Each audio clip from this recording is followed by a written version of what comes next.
Boisar MIDC में industrial zone होने की वजह से बड़े लंबे समय से लगातार एक ही आवाज़ उठ रही है स्थानिकों की कि कहीं ना कहीं आज बोईसर एमआईडीसी की हालत बद से बदतर होती चली जा रही है।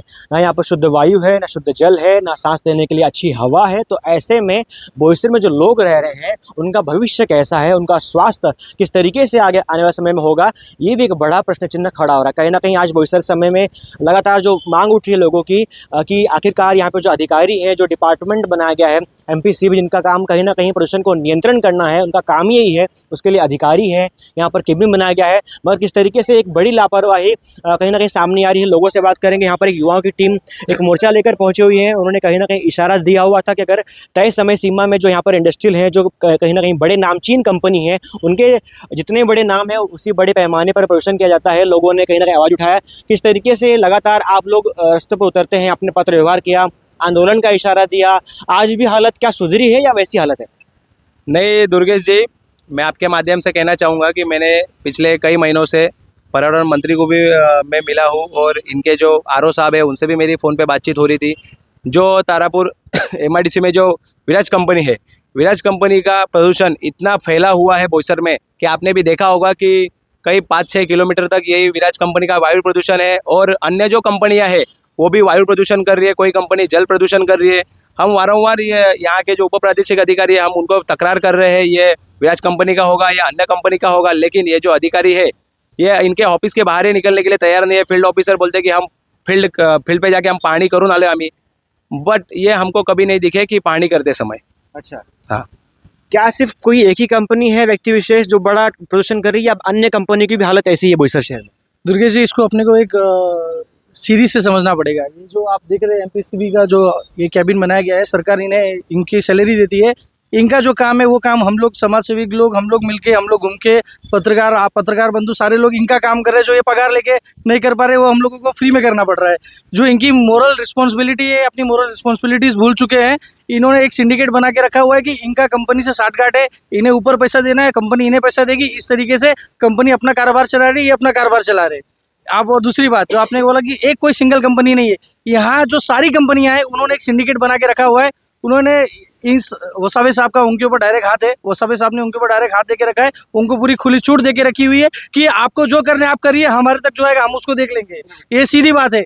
अगर ऐसा नहीं होता तो वारंवार पत्र व्यवहार अमोल गर्जे की तरफ से वारंवार पत्र व्यवहार करके हर एक समाज सेवी पत्रकारों ने व्यवहार किया है, उसके बाद भी अगर एक भी खिलाफ, किसी कंपनी के खिलाफ एक्शन, किसी कंपनी के खिलाफ, कोई केमिकल टैंकर के खिलाफ एक्शन या केमिकल गिरोह के खिलाफ एक्शन लिया गया है क्या, ये मैं आपसे पूछना चाहूंगा। गाड़ी पकड़ाती है, गाड़ी छूट जाती है, गाड़ी में सेटलमेंट हो जाता है, गाड़ी निकल जाती है, गाड़ी का सैंपल वो लेते हैं। गाड़ी का सैंपल लेने के बाद भी आपको और हमको सैंपल लेने की क्यों जरूरत पड़ती है? ये एक सोचने का विषय और एक बहुत बड़ा विषय है कि ये बिना किसी साठगांठ, बिना किसी चीज के ये इतनी चीजें आगे नहीं बढ़ सकती है। अभी भी जब अमोल गर्जे जी ने इन्हें पत्र व्यवहार किया, इन्हें एक स्पष्ट निवारण देना चाहिए था कि मैं आज नहीं, कल नहीं, हम उस पर करेंगे। इन्होंने कहा कि हमारा काम कितना है कि हम यहाँ पे जो भी कंसील कर दें हम थाने भेजेंगे, वहां से जो एक्शन होगा। तो आप लोग किस लिए है?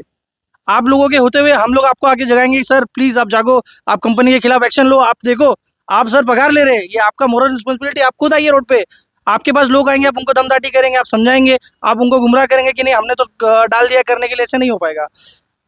पुलिस प्रशासन के कायदे में रखते हुए एक छोटा ये आंदोलन हम लोग ने मिलकर किया गया है।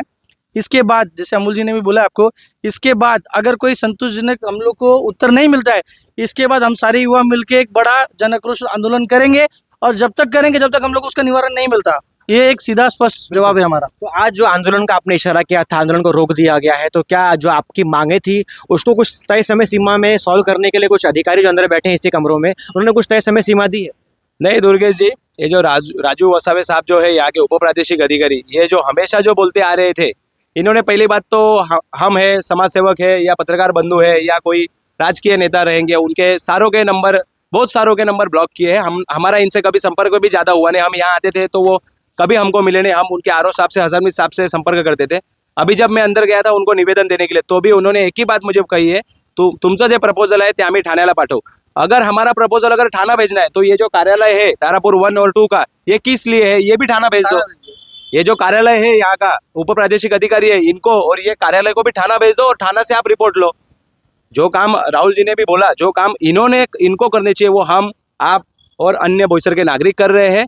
और वो बोलते हैं ना कि इन्होंने खाली फॉन्ट में लिखा हुआ है झाड़े लावा झाड़े जगवा। केमिकल माफियाओं द्वारा जंगल में केमिकल छोड़ रहे खुलेआम, बीच कुछ दिनों पहले खैरापाड़ा के सीमित हद में छोड़ा, कुछ दिनों पहले कुंभोली ग्राम पंचायत के हद में छोड़ा।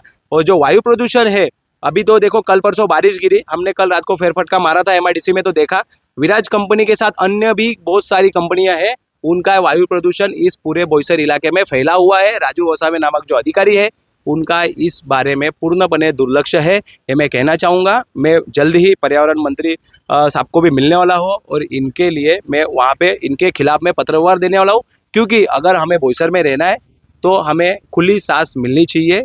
और अपन ज़्यादा से ज़्यादा झाड़ लगाने के लिए अभी मैंने पत्रव्यवहार भी किया है MIDC के लँड सेक्शन को, जितने भी ओपन स्पेस है, ग्रीन झोन आहे, उसमें झाड लगाव, जेणेकरून हे जे पर्यावरण जे दूषित झालेलं आहे तारापूरचं, त्याच्यावरती आटोक्यात आणण्यासाठी आपल्याला प्रयत्न करता येईल। बिल्कुल ठीक है। आखिरकार बोईसर शहर में जो बदलती हवा है, जो कहीं ना कहीं वक्त के साथ जहरीली होती चली जा रही है, उसको रोकने का भी काम बोईसर वासियों का ही है। हालांकि जो डिपार्टमेंट, जो अधिकारी यहाँ पर असाइन किए गए हैं, उनकी एक बड़ी लापरवाही देखने मिल रही है। ऐसा सीधा आरोप यहाँ के युवाओं का है। अधिकारी अगर आप पास जाएंगे किसी विषय को लेकर तो कहते हैं कि सैंपल को या तकरार को थाने भेज दिया जाएगा। तो युवाओं ने ऐसा भी कहा कि अगर सैंपल आगे भेजना है तो ऑफिस का क्या काम है बोईसर शहर में। तो ऐसे में कितने समय सीमा तक या कैसे किस तरीके से इस जो पूरे विषय को संज्ञान में लाया है यहाँ के युवाओं ने, किस तरीके से इस विषय को मार्ग लगाया जाता है, ये तो खैर आने वाला वक्त बताएगा। मगर इस वीडियो के माध्यम से समझने वाली बात ये है और चिंता का विषय ये बनता चला जा रहा है, आखिरकार बोईसर शहर में जो 1500 कंपनी यहाँ पर इसी लैंड पर व्यवसाय करने के लिए, बड़े बड़े GDP को बूम करने के लिए यहाँ पर असाइन किया गया है, तो आखिरकार यहाँ के लोगों के स्वास्थ्य के साथ जो समझौता किया जा रहा है, उसके जिम्मेदार कौन होगा, उसके लिए कौन सी बॉडी असाइन की जाएगी और कब जाकर इसके ऊपर कोई एक संतोषजनक आश्वासन या उत्तर मिल पाएगा। इस वीडियो को शेयर करिए, मिलते हैं अगले वीडियो में, तब तक देखते रहिए न्यूज़फुल।